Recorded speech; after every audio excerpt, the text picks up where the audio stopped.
Hey there, gang. Welcome back to Papa's Model Workshop. I'm Papa, and this is my workshop. So in the last video, I talked about going with the 66 Mustang. We finished up the CUDA, and this is going to be a build for my friend Linda down in South Carolina, so we're going to get started on that today.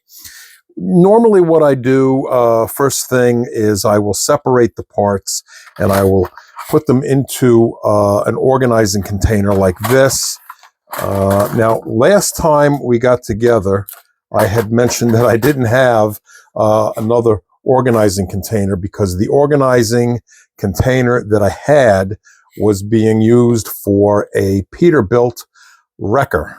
So I had all the parts for that wrecker in the organizer. And I had mentioned that, you know, it's not even necessary. You can use plastic bags and mark them, and it'll serve the same purpose. And that's actually what I did. I was out at the hobby store, and I saw this. It was right in front of me, so I picked it up, and I organized the parts for the Mustang in here. So we will be going with a red color, as I mentioned. So this is all the red parts in here. The semi-gloss black is right here. That's going to be the chassis. All right. We'll have to do some work here because they molded the exhaust system and so forth into the bottom, which makes me crazy. So we're going to probably have to mask this off, and I might end up having to hand paint this. We'll cross that bridge when we get to it. The other parts we have here, I have aluminum. Okay, trust me, this part's in there. Okay, there you go. And flat black. Those are our flat black colors. The engine will be in an orange color. Okay. And we have some gloss black pieces. Now, for something like this, I categorized these pieces as gloss black. For the belt and pulley here, this is actually going to end up being black and silver. I will be making the belt black and the pulleys will be silver. So, but just for purposes of keeping things organized, I just put it in the gloss black. I will know what I want to do with regard to black and silver when I get to it. The first thing that I do when I get started on a model after organizing my pieces is I will put everything into a bath of water and a little bit of Dawn dish detergent, and I will just let it sit in a big pot of that for about, I don't know, 15 minutes or so. Then I'll take a toothbrush and I will scrub over the pertinent parts like the body. I won't do tiny little parts like the distributor, for example, but most of the other major parts, you know, I will scrub with the toothbrush and that Dawn and water solution. Now, I belong to a number of Facebook groups, and this is elicited, how's that for a word? Elicited a number of dissenting comments, I guess. There's a lot of guys who think that washing your parts is unnecessary. Look, you don't have to do that. It's just something that I have learned to do, and that's what I do because, you know what, in a couple of instances where I did not do it, I did get fisheye. Fisheye, simply put, is if you, well, let me put it to you this way. If you have a big pot of water and you drop some vegetable oil, cooking oil in that water, it's going to fisheye. It's going to disperse like this. And that's what will happen sometimes if you have oils or the contaminants on here. The injection, the mold injection process sometimes leaves a residual. I almost said fuel injection. So, you know, you want to wash this all off. Okay. It only takes a few minutes. And then I let everything dry in the dehydrator, which, believe it or not, sparked another round of comments that that's not necessary. You can just blot it dry with a paper towel or something. Yes, you sure can. But to me, if you take a paper towel, which I do, and blot out the big droplets of water, all right? But then you have to sit there and you have to get into all of these little nooks and crannies and so forth. And to me, if I just put it into the dehydrator for about a half an hour, I don't have to get in there and, you know, wipe all the little water droplets out of there. The dehydrator takes care of it. So that's just my procedure. As I've mentioned in other videos, you know, what I show you is simply my opinion, my way of doing things. It's not the one and only way. So that's what I do. I wash everything first, and then the next thing that I will do is I will wet sand everything. So I don't really use sandpaper too much anymore. I do use sanding sponges, and I start with 600.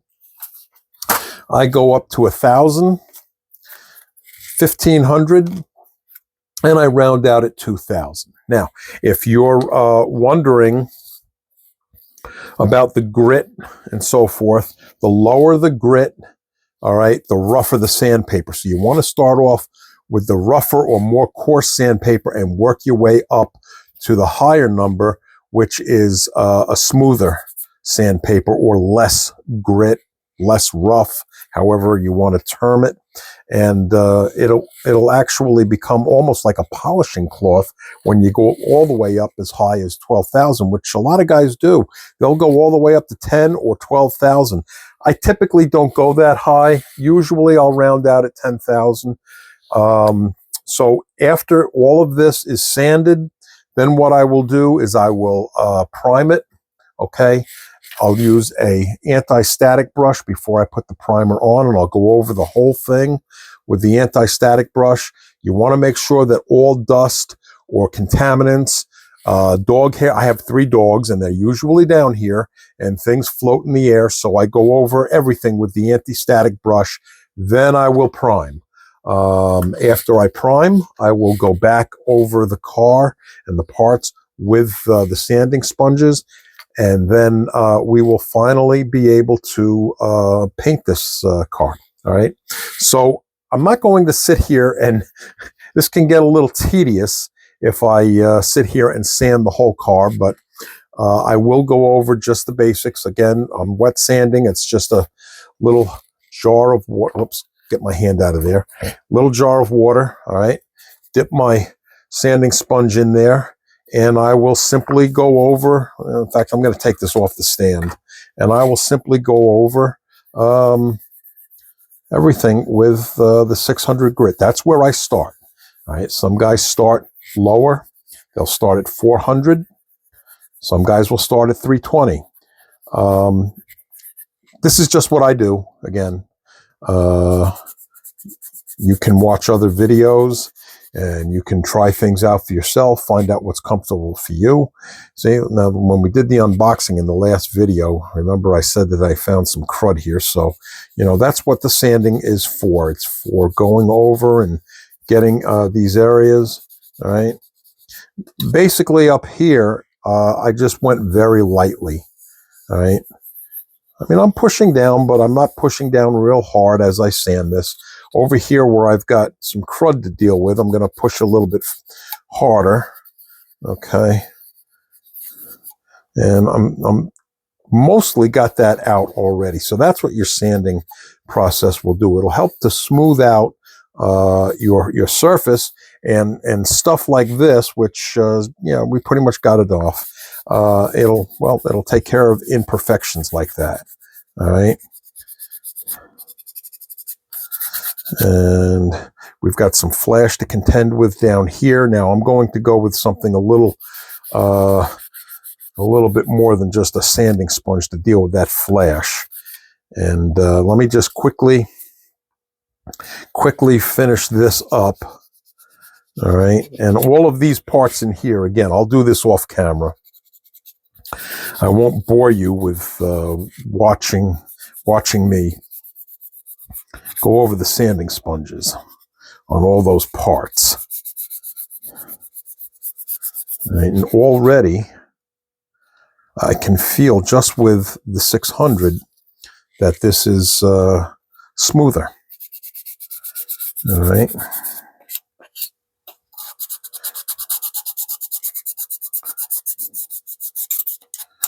Okay, and we will graduate up to the 1000.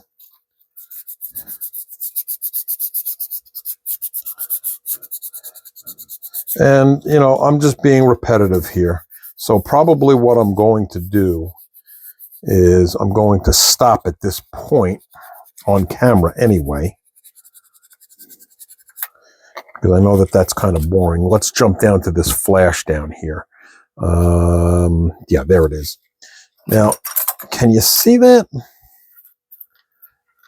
Can you see that flash right there?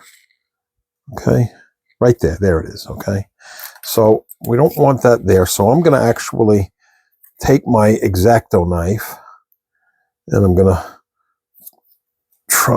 turn this over. It works better. Okay, and I'm going to just trim that off a little bit.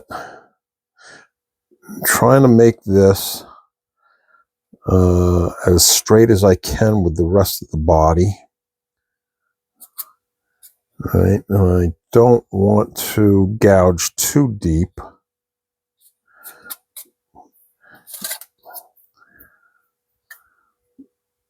There we go. You have to approach it from this side.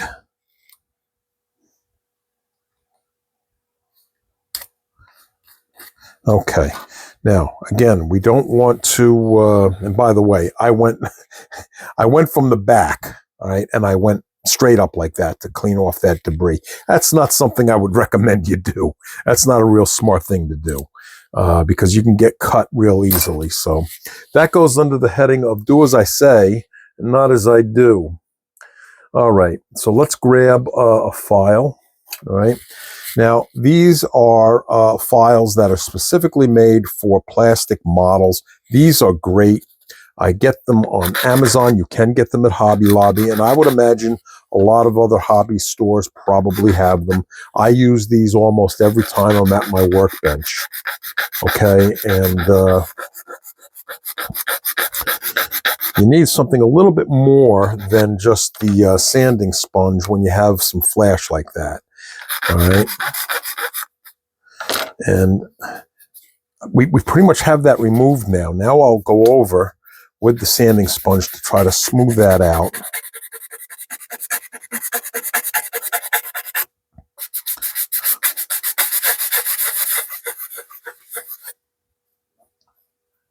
Still have a little bit of roughness over here. Most of it's gone.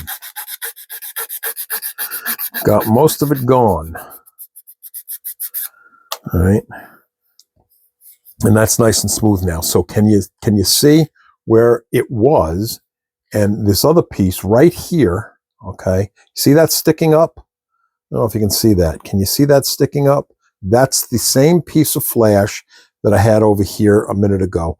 All right, so again, I got most of this. It still needs a little bit of work. It's a little bit rough still, but I will play with that off camera. I'm not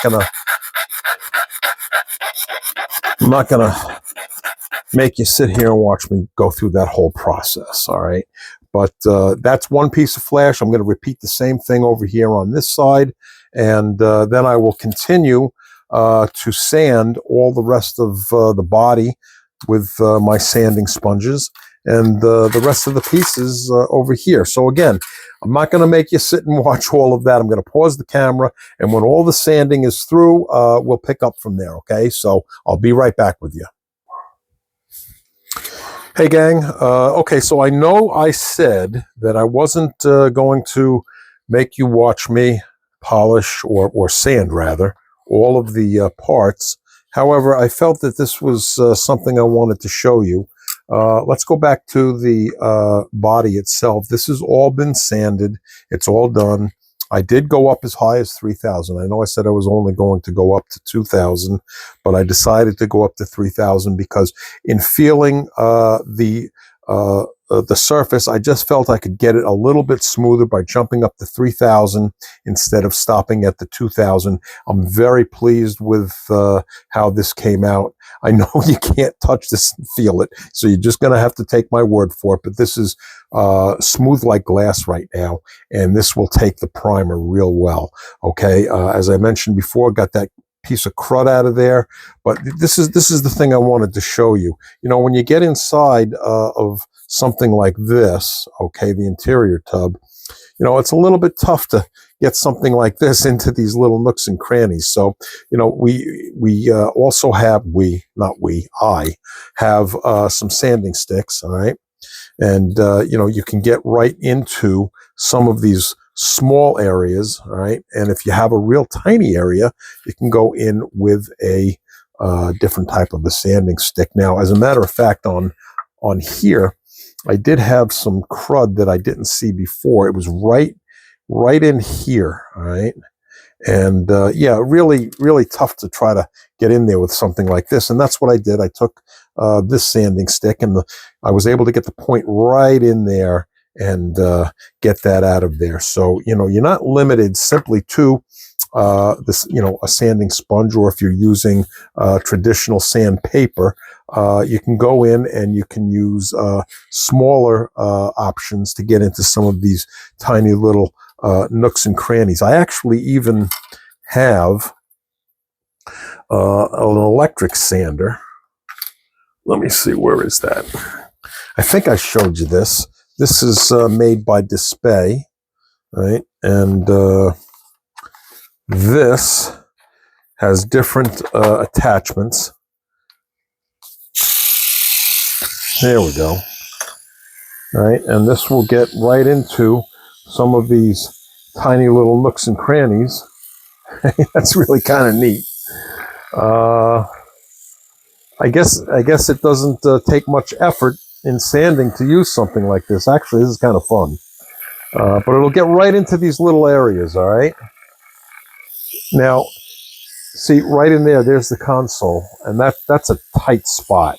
And this comes with different attachments to get into little areas like that. All right, see how that tiny little head will be able to fit right inside there. And, you know, you have to put the, obviously you have to put the sandpaper or the sanding pad, you know, you have to attach that onto here, and it'll get right into a little area like that. So that's kind of neat. Is it really necessary? No, I wouldn't call it an essential, but it is nice to have. So anyway, I just wanted to unpause the camera and show you, you know, particularly for you beginners, okay? I know some of you more experienced people don't need me to point out going into a little area like this with a sanding stick, but if you're a beginner, you know, it's nice to have somebody point that out to you, because you're gonna sit there and try to get this great big thing in here, and it's a little bit cumbersome. So yeah, you have other options, you know, other sanding sticks. This happens to be a 2000, comes in various grits. You know, this is a 1000. Same thing with these, all right? They come in various grits, and you can get right down into these little areas. In fact, that kind of fits right into that console right there, okay? I'm getting that little raised lip along there with this. And so you do have options, all right? So you don't have to go with just a big old piece of sandpaper or a big old sanding sponge. You can get down into little detailed areas using something like this. Okay, so I'll tell you, I'm gonna continue on, you know, sanding all of this, and I will get back to you, okay?